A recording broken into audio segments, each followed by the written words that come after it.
I have a dream, oh, I have a dream. Red, white, and blue, fly free, fly free. I believe, oh, I believe. Will you dream with me? Good morning, everyone out there. Welcome to Changing Times. It is Wednesday, October 25th. This is show number 132, Changing Times. And I tell you what, we are live at the Axe Media Group headquarters in Springfield, Missouri. And I'm Lynn Morris. And I tell you what, we have another great guest today. We've had Daryl on the show before. Daryl Reynolds, how are you doing? Pretty good. How are you doing today? Well, I can't complain, and we're just blessed, and we're going to have a great show today. I wanted to jump right into it because we've got quite a few topics we want to cover, so I guess the first one is you had a Jesus celebration back on Labor Day weekend in Branson, Missouri, down at the beach was Sunshine Beach, right? Moonshine Beach. Moonshine Beach. That's Moonshine, right. Not Sunshine, but Moonshine Beach. And it's right real close to the beautiful chateau down in Tayrock Lake. And, I believe Labor Day weekend may be the busiest weekend of the whole summer down the Branson area. So it had a lot of tourists there. I think you picked a good day to do this and stuff. And I would always encourage people when we talk about Branson, Missouri, there's so many things in Southwest Missouri. And we welcome all our viewers today. We've got people, Daryl, from all over the country, probably all 50 states watching our show and around the world. So if you want to go to a great family destination for a vacation, Branson, Missouri is the place to go. So you chose Branson and you had a Jesus celebration. Tell us a little bit about something that's already happened, and then we're going to talk about something that is happening. Okay. So we went down to Moonshine Beach. Very busy, like you said, during Labor Day weekend. We were down there for 3 days. And our goal was to baptize people and reach people with the salvation message. And so that's what we did. We ended up with well over 20 people saved, and we had over 40 people baptized. We just went right out in the lake, walked right out there and baptized them. And the people that were beachgoers and swimming and playing would clap and cheer. They were behind us and excited. And we even had one couple that came up from Arkansas, and they wore their wedding outfits. She wore her wedding dress. He wore his wedding suit. We marched them right out there in the water and baptized them in their wedding clothes. That was pretty remarkable. Well, that's awesome. And I know your goal was to baptize more people than that in the water. But, for every person that you baptize and you save is one more person for the kingdom of God. And so honestly, and you know what, I think this is also true. When you get those people baptized and get them saved, then they're going to share their life because their life changes. That's right. It just changes. And when it changes, then they look different and act different to their friends and their family and things like that. And so they're going to be going out and being disciples too. That's right. Of what the Lord does for them and how their life is changing, just continuing to change and things like that. And we need this more than ever now during these times. I think a lot of people believe this is the beginning of end times, and our time is not the same as God's time. And, right. and so we don't know really when things are going to happen at the end, like prophesied in the Bible. But guess what? I mean, it is getting closer when you see all the things, and we're even going to talk about the Middle East today. Are. So those things I think are important. Well, so now you've got something else going on again in Springfield, Missouri. So what is that? Yeah, so we're doing another Jesus celebration in Springfield, Missouri. And I want to let all you listeners and viewers out there know that you can do Jesus celebrations in your own neck of the woods. I would be more than willing to peg your Jesus celebration and schedule it on the website for you. And if you wanted any help on how to set one up, just let me know. And you can reach me at the website, jesuscelebration.co. Now, right now, we're holding one at 931 North National. We're pitched right out in the front yard of a church, and we start at 6 p.m., go from 6 to 8. Last night, we ran longer, often we do. And we'll be there tonight and tomorrow night. And so, one of the things we do with the Jesus celebrations is we also have faith healing. Okay. We did in Branson. We had faith healing. Several people got healed. Last night was no different. We had a lot of folks come and get healed, get delivered of addictions. We did a lot of old-fashioned preaching. Alan, one of the guys that works with us, got all fired up. I'm like, whoa, Alan, never seen you like that before. And we did a lot of praying. We also broadcast the events here in Springfield on Facebook Live.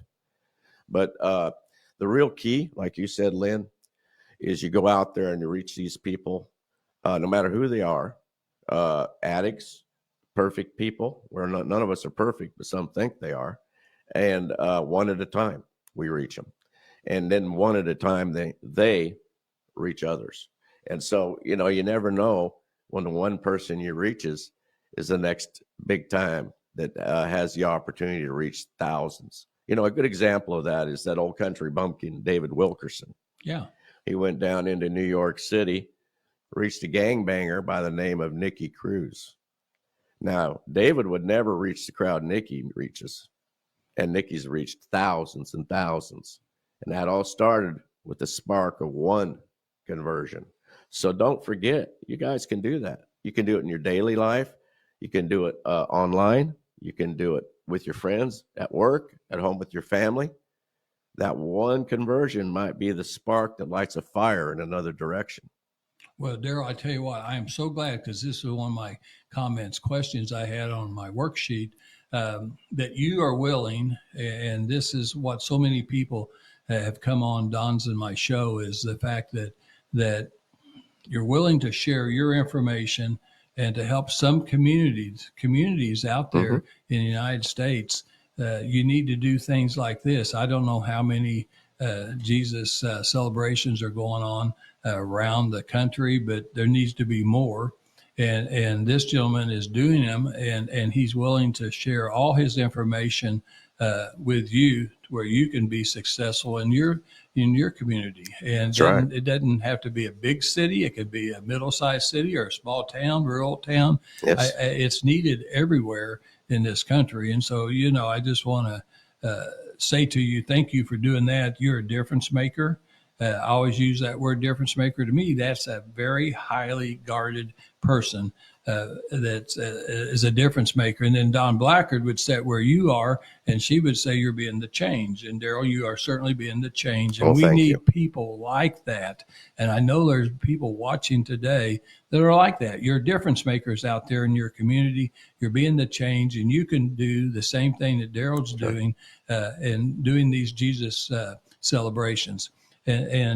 So I think it's a 3-part process that you do. You're obviously have salvation is probably the top thing that you're trying to do, is you're trying to save people's lives. Okay. You're trying number one. Yeah, that's number one. And then you also have baptism, because a lot of people get baptized when they get saved. But I notice at church, a lot of people get baptized later on. That's right. And that's part of it. And then the third part is the part that when you're there after they get saved and baptized, if they do, and to just continue to counsel them. That's right.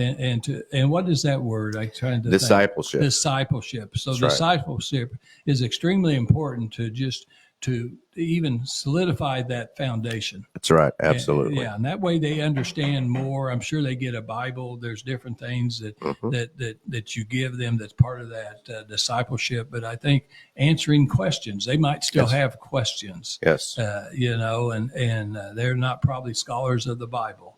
And I'm not either, really, but I mean, I've read it quite a bit. But I just think that's important. The discipleship is what might keep that person, because we'll still have some downtimes.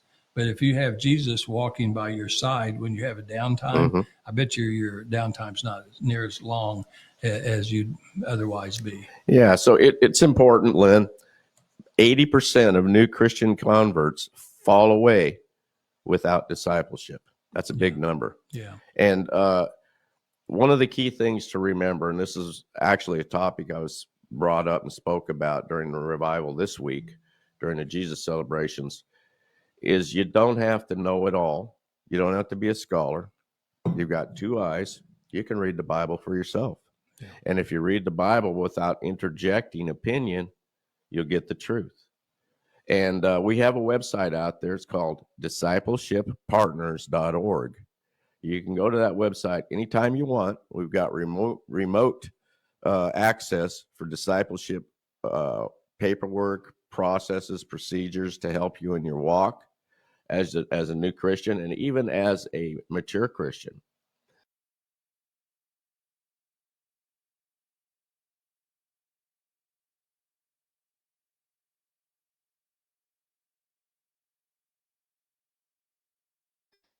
Look up stuff, ask questions. We've got some local resources for discipleship where you can go in and be remote. And then we've got online resources, international resources. So don't hesitate. Go for it. And then if you need other help or questions, send me an email. That sounds good. Well, what else do we want to talk about your Jesus celebrations? Anything else that you want to mention to the folks, or we'll move on to another subject? But that's right. Anything else that? Well, I think the important thing to remember is if you're holding Jesus celebrations or revivals, they're both similar in some ways. Sometimes you may have a lot of people come, sometimes not so much. You know, last night was a good example. We're in a location where we don't have a lot of people come. We started and we only had one person. By the time we finished, we had over 50. Yeah. So that's a good number. Yeah. And we start out with one, but the real key is walk the walk. And doesn't matter whether the pathway is shining or it's dingy. Well, and Daryl, just think about it. I mean, if you only had that one the whole night and they actually saved, they were saved that night and accepted Jesus Christ as their Lord and Savior, it just changed their life. That's right. So you just actually saved their life. And we don't know, like you said, that one person. It could have been Nicky Cruz. It could have been Nicky Cruz, and he could affect thousands of people, hundreds and thousands of people. So you don't know. But then, then you had more come in and more come in. Yes. And I'm hoping that you'll continue to, as the word spreads this next 2 or 3 days, that you'll continue to have more and more people. And I think that the most important thing, and I appreciate you, that you don't give up. People don't give up on doing things for the Lord. Don't give up for doing things for yourself and your family. That's right. This is hard times. This is not easy times. I mean, I've been in county government. We've been talking about things and lots of meetings, and we're really close. And we'll talk about this about the Middle East, but we're really close to a potential World War III. Oh, yes. But we also are very close, this country, into a political, not a political, but a recession like we had in 2007, 2008. Yes. We're close to that. We're also, as some of our guests have said on our show and other financial experts that I talk to all the time, we're close to a financial collapse of our monetary system in this country. But God has a plan to bring us back up and get rid of the people that control the monetary system, the billionaires and the trillionaires. It's hard to believe that there are trillionaires out there that they all control our monetary system. We're all kind of puppets. And so we have to do that to restore and reset, where God then will be in charge of basically over the government. And the government will actually, believe it or not, folks out there, there are people predicting that the parties will start working together. Would that not be a blessing if the parties would start working together instead of fighting each other tooth and nail for the benefit of 330 million people in this country, that we'd actually have politicians that would actually try to help all of us? That would be a good thing. That sounds like a novel idea, huh? Yeah. So those are all the things that people are predicting. soon. And I'm thinking, wow, every day when you wake up, you may see something else on the news That's right. that tells you that. Well, so let's just switch into the Middle East. And I think if my numbers are correct, I think this may be the 17th day since the invasion of Israel. You think that's 17 days? I think it's 2 weeks. Yeah, I think around that. You know, it was on a Saturday. It feels like a lot more. Yeah, that's all they're talking about. But it was on a Saturday morning, and then so Saturday. I think it's 2 weeks and about 3 days or something like that. Yes. So it'd be 17 days. And so what do you think? What's your impressions as a Christian? What's your impressions of that happening? Well, Lynn, it's hard to believe. It's such an atrocity what the Hamas terrorists, Muslim terrorists, did that day. I mean, if I would have been a young man, I would have been on a plane that afternoon over to Israel to join the army if I was young and single. You know, piling babies up, burning them alive in piles, shooting a mother, running away with her decapitated baby in the back. I don't care who you are, where you are, what you believe. There's no call for that kind of an action. If you are going to war, you shoot them dead and move on. You don't torture them because of the glee of giving them a painful death.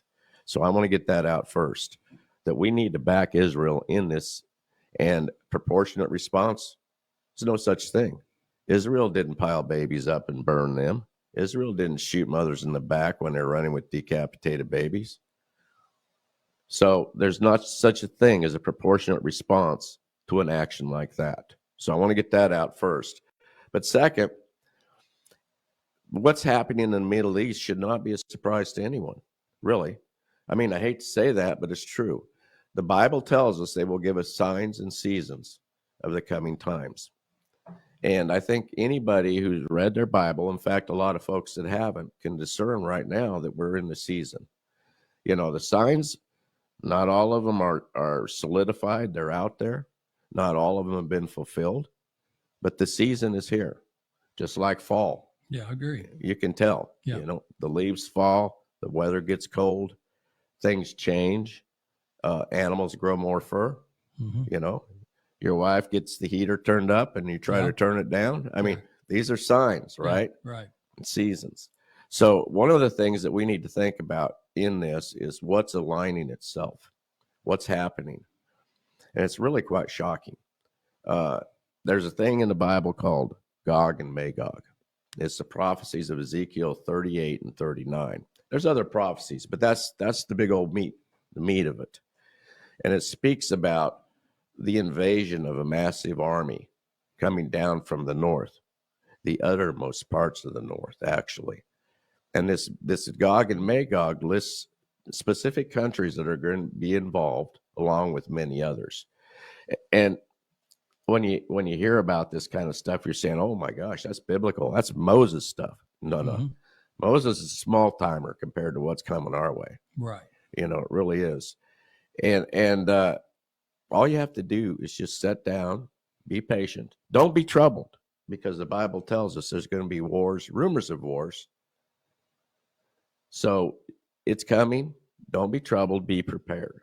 And we can talk about getting prepared later. But in the battle of Gog and Magog, there's very specific countries that the Bible speaks about.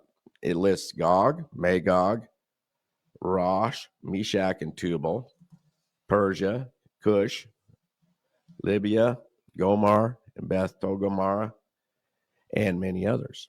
Well, if we look at this objectively, without emotional feelings in it, and just say, okay, what were these ancient locations, and what are they, and how do they play in today's events?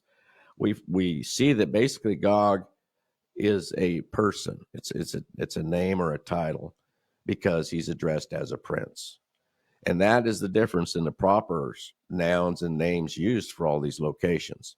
So Gog is most likely not a country, but it could be a person representing a country. But then we look at Magog, and Josephus, the most renowned ancient historian of those times directly after Jesus, says that it is basically a place called Russia in the North Country. And this also meets the other parts of the verse that says they will come down for the othermost parts of the north. God will put a hook in them and pull them down. And then Meshach and Tubal, believe it or not, is Turkey. And then Persia, that's Iran. Cush is Ethiopia. Libya is Libya. That's an easy one. I got that one right. And then Gomorrah and Beth Togarmah is Turkey again, just different parts of that country. And then we have many others. And so we think about the many others. It would likely include countries like Egypt, Syria, Jordan, Iraq, possibly Saudi Arabia, and who all else, and we see them aligning today. Really, technically, if you look objectively at what's happening today, you can see that they are aligning. So this is literal fact as of yesterday when I went and rechecked the list. But we have right now already fighting as Middle East terrorists from those countries.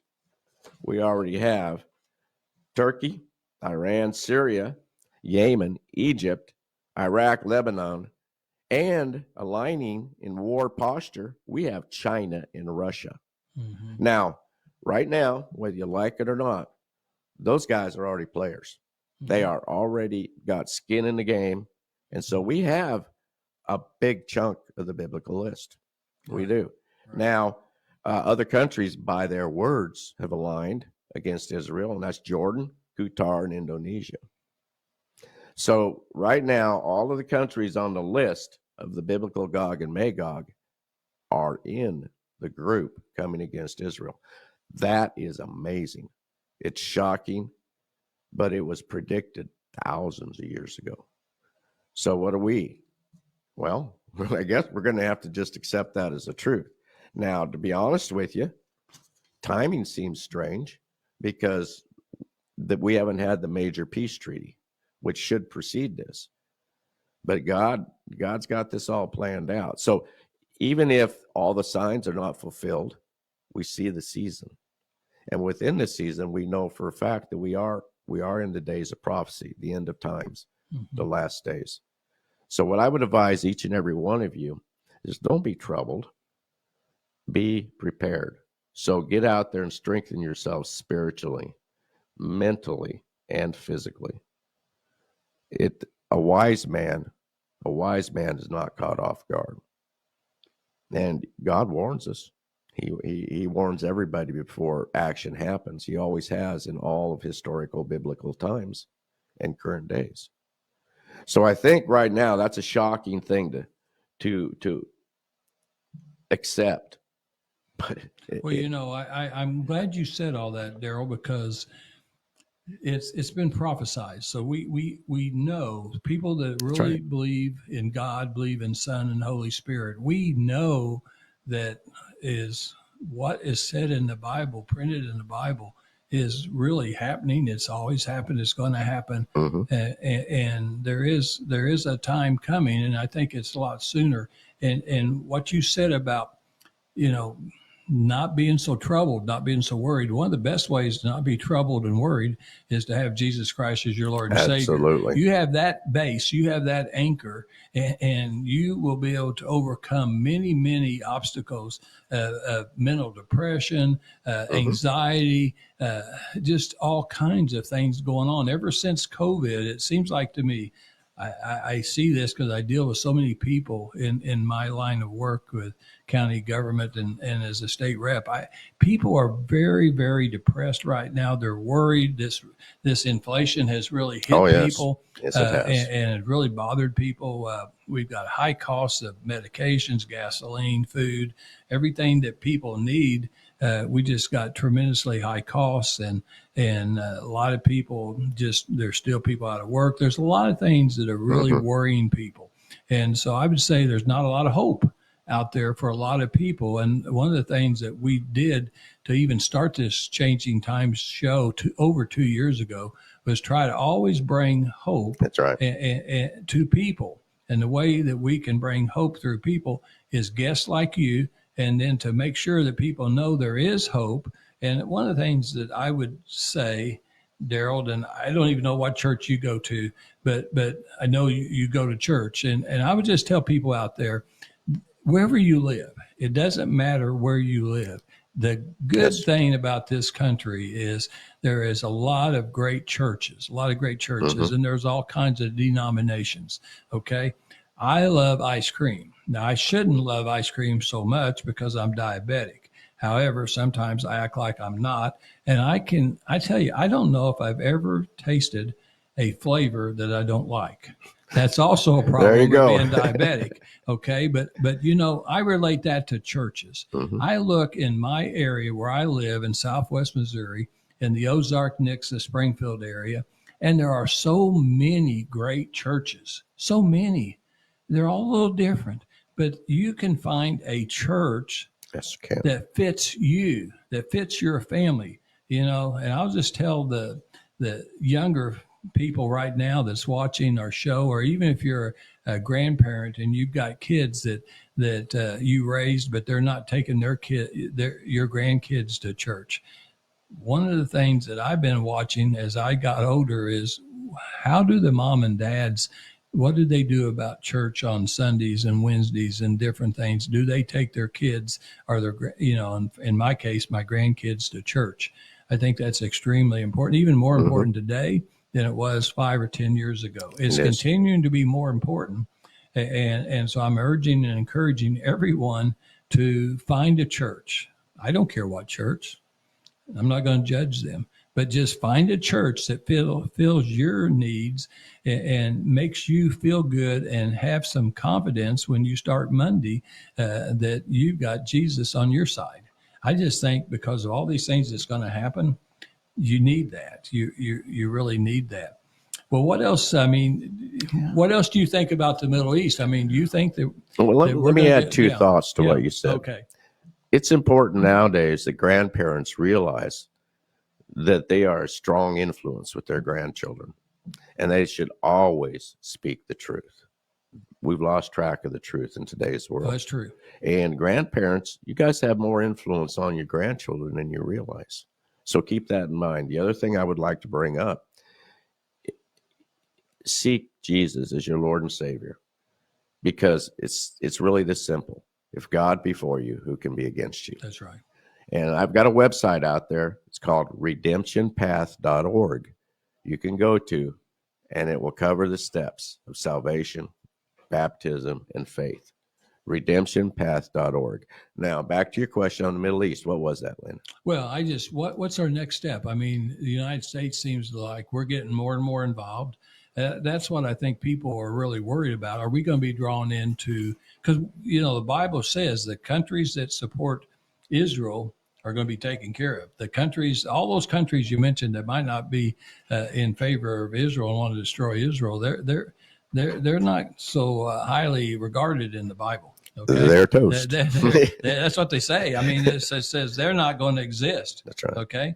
And that's what God says. And I believe what God says. So I think that's a really important consideration to think about. And I don't know, one of the things, Daryl, that worries me is the good news is in this country, we have freedom of speech.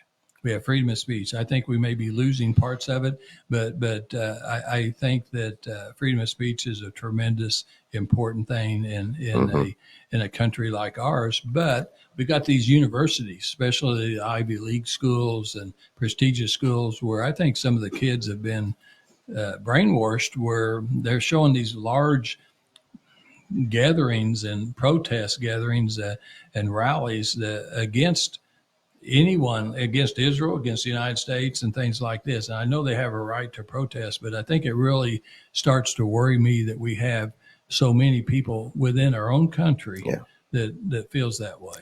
Well, and so a couple thoughts on that, Lynn. One, we have free speech, but it's a shame when the free speech is lies and hate. Right. Where the free speech should be the truth and stand for the truth. I don't care what the cost at all. Two, worldwide, we are going to face terrorism. There's no question. the basis of that faith, unfortunately, is destroy Christians and Jews, period. You're seeing it in the Middle East. Some of those countries that have aligned and spoke out against Israel aren't supporting Hamas. They just want to annihilate Israel. I mean, it's obvious. Right. Okay. You had also asked about, do you think the U.S. is going to be pulled into this? It's guaranteed. We've got skin in the game. We're down there. We had special forces on the ground with Israel day 2 fighting. We've 3 days ago, we landed 10,000 forces in Saudi Arabia. Okay, we've got warships in the region. We've already shot down missiles. Right now, believe what you see, not what you hear. The media often lies to us, and there's also clouds of war where information's held back because of strategic and safety reasons. But you can see the actions. You can see what's happening. China sent 6 destroyers into the Middle East. We're there in the Middle East. You can hear the sabers rattling in North Korea. We actually landed for the first time in history a nuclear bomber in South Korea landed, and it's sitting there right now for retaliation if necessary. We're hearing the possibility we could be drug into a front in Europe with the Russian war, that we could be drug into a war over in Korea. China could invade Taiwan. These are all possibilities. Now, some of them aren't prophesied in the Bible, but the point of the matter is that it is going to happen. We're not going to change it. That's why we need to get prepared. But no matter what the case is, America needs to stand for what's right and the truth. And right now, that's standing with Israel. Right. That's correct. Well, we're going to have to take a break and talk about our 2 sponsors. But before I do that, I'm going to talk about one more thing that about the Israel conflict right now in the Middle East. I'm going to relate this to my cancer that I had on my leg, that they had to cut this cancer pretty deep, and they said they got it all, and I've never had a problem since that. But I asked the doctor that day, I said, well, what if you don't get it all? And he says, well, we are going to get it all, because when the results come back and it still shows cancer, we're going to have to go deeper. And then I thought about, well, but if I hadn't gone in and it started to spread, it could have spread up and down my leg. And so, what I see, and I even heard it today on TV as I was drinking my coffee and getting ready to come here for the show, that there's a lot of people in our country and around the world that is saying, ceasefire. Let's just stop this all right now. But, I guess I'm going to relate this to my cancer I had on my leg that they had to cut out. Had I not cut it out and got it all cut out, it would have spread. Yes. And I think that this has been going on for hundreds of years, all these wars in the Middle East, but the hatred toward Israel, the hatred toward the Jewish people. And if Israel does not eliminate Hamas in the Gaza area, it might stop for a little while, but it's going to come back even stronger every time, because that's what cancer does. Cancer comes back stronger usually and appears somewhere else in your body. And so I'm with Israel that they have to do what they have to do. And unfortunately, there are innocent people. That's what's terrible about war. Yes. Is in war, there's a lot of innocent people that get caught in the middle. Yeah. And they're trying to give them time to get out. But, Hamas don't want those people to move. They want those people to be human shields and try to prevent them from being attacked and things like that. It's very complicated, but in a way, it's not so complicated to me because of my cancer on my leg they cut out. That demonstrates why you want to eliminate what your danger was. That's right. And so. Well, and I would add to that, Lynn, this is a point that I brought up online many times. People are praying for peace in Israel. Really, what we need to do is pray for Israel to be successful in eradicating the cancer of that hate. Then peace. Yeah, I agree. I would agree with that. They need to do this. It needs to be done. Yeah. And we need to, as a world, we need to not tolerate that hate in our countries.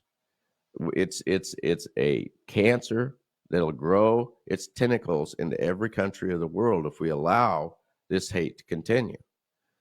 You know, it's just not acceptable. What happened in Nazi Germany? Do you want that to be repeated? You're seeing it today. In fact, Hamas did worse than Hitler did when he came in. Okay, yeah. I know people, you may not think so, but you compare the differences.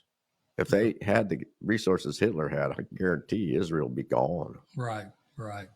Well, I agree. Hey, so we got two sponsors. Brad Pistow, he's a certified fiduciary financial planner located right in Ozark, Missouri. He's the president of Trinity Insurance and Financial Services.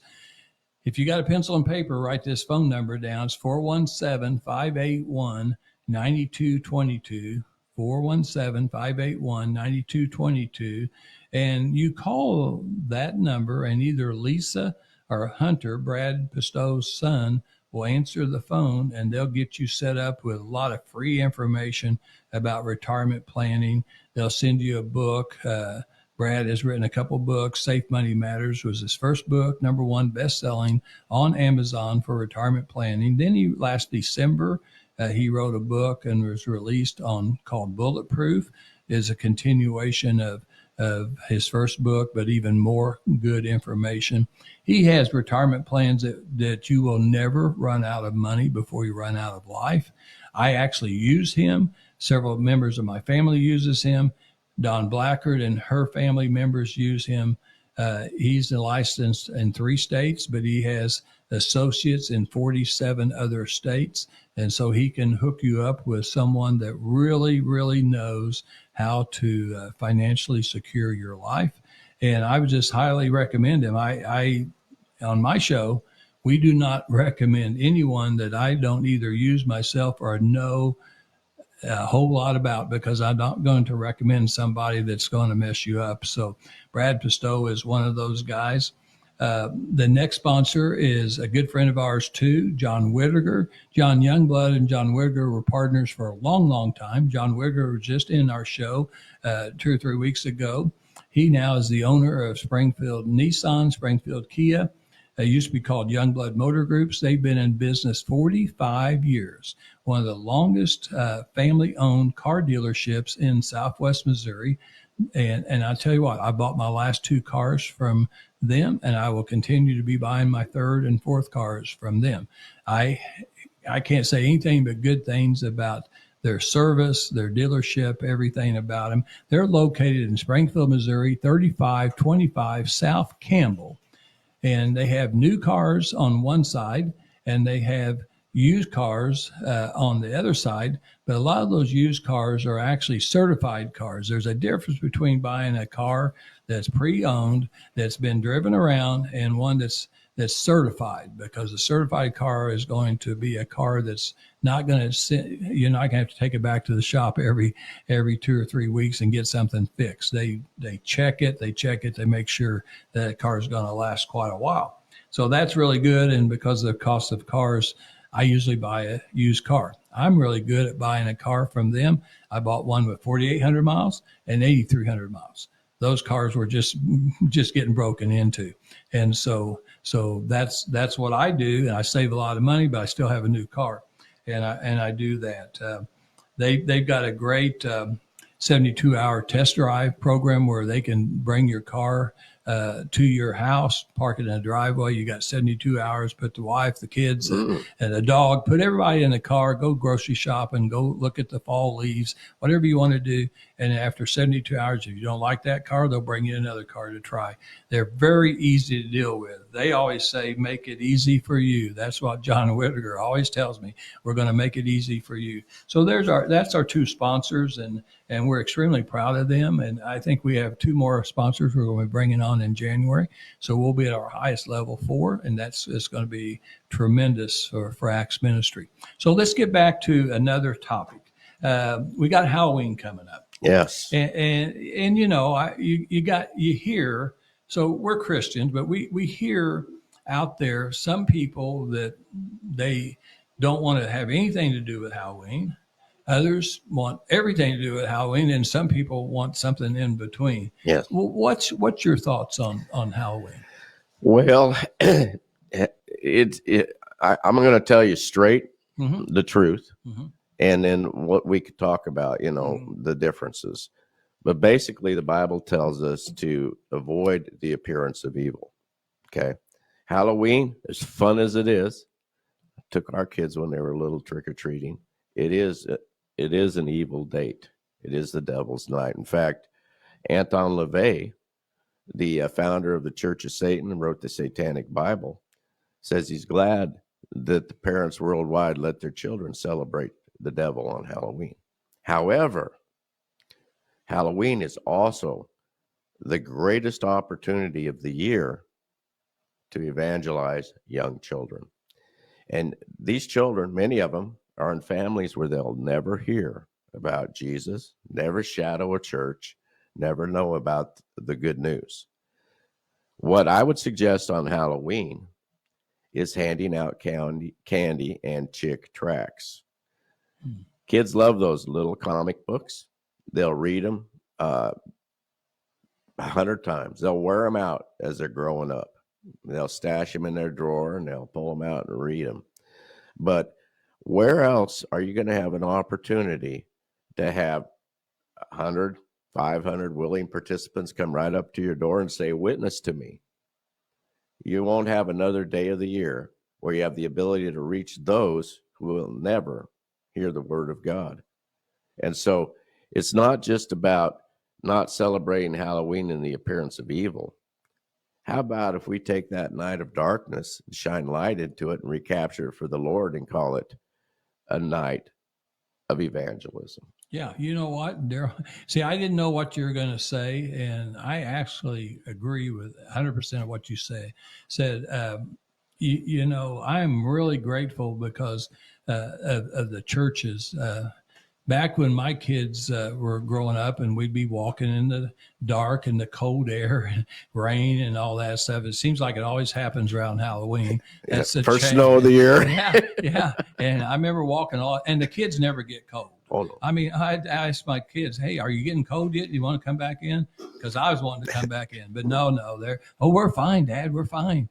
We're having fun. Well, but today the churches, they're doing exactly what you say. They're using that at night for evangelism. They're using that at night to get people, a lot of those kids, because I've watched them over at the church I go to, where I look at some of them, I look at their parents, and they may not be in a costume, but the kids are, and they're just having a blast. But we give them things that would educate them, along with some candy, and it's a safe place. It's a safe place because you don't know when you're going door to door anymore who might be trying to spice up some candy to make little kid sick or something like that. So you don't know what's going to happen. So I think one of the safest places, even like Jan and I, we participate in Trunk and Treat, where businesses and elected officials park around the square, and then we just sit in the back of the trunk and we just give our candy out, and we visit and with kids, and we give them little information sheets and things like that. I've even given constitutions out at things like that. So those are safe things to do,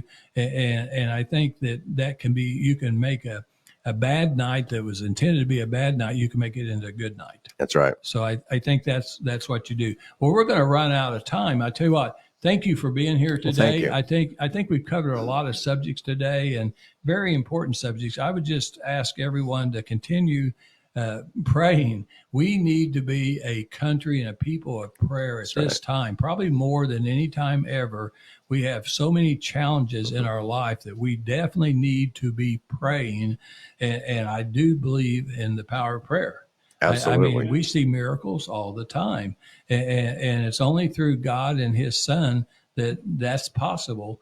And so don't give up. People do not give up. That's like Louis Michael, that's been on our show many, many times, a sub co-host and a sponsor, that don't give up. Life is too important. And if you've got Jesus on your side, then you're going to be okay. Regardless of what happens, you're going to be, you're going to be okay.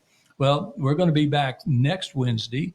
same time, 9 a.m. You know, we're live, Daryl. So the people that maybe have not seen our show before, we're live every Friday at 9 a.m. Every Wednesday at 9 a.m. We're live on YouTube, Facebook, and Twitter.